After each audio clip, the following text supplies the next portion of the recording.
বিরতির পর স্বাগত।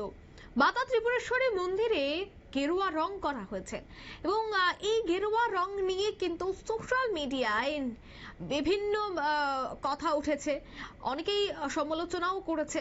তবে অবশেষে ত্রিপুরা সুন্দরী মায়ের রং নিয়ে বললেন বিধায়ক জিতেন্দ্র মজুমদার। ঠিক তিনি কি বললেন একবার শোনাচ্ছি।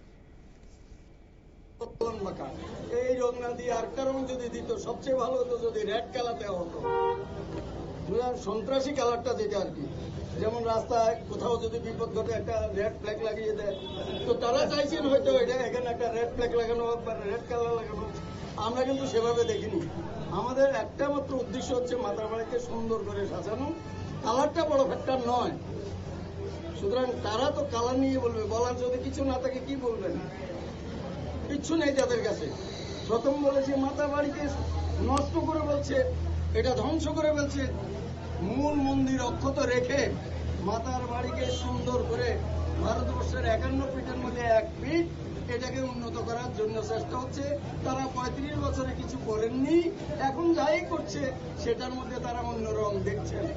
এই জন্যই বলছি তাদের কান নাক অর্থাৎ সারা বডিটাই আমার মনে হয় MRI করে শোধন করা দরকার। আপনারা শুনলেন বিধায়কের বক্তব্য। তিনি বললেন এই ত্রিপুরা সুন্দরী মায়ের মন্দিরে যে রং করা হয়েছে সেই রং কোন ধরনের দলীয় রং নয়, সৌন্দর্যায়নে এই রং করা হয়েছে।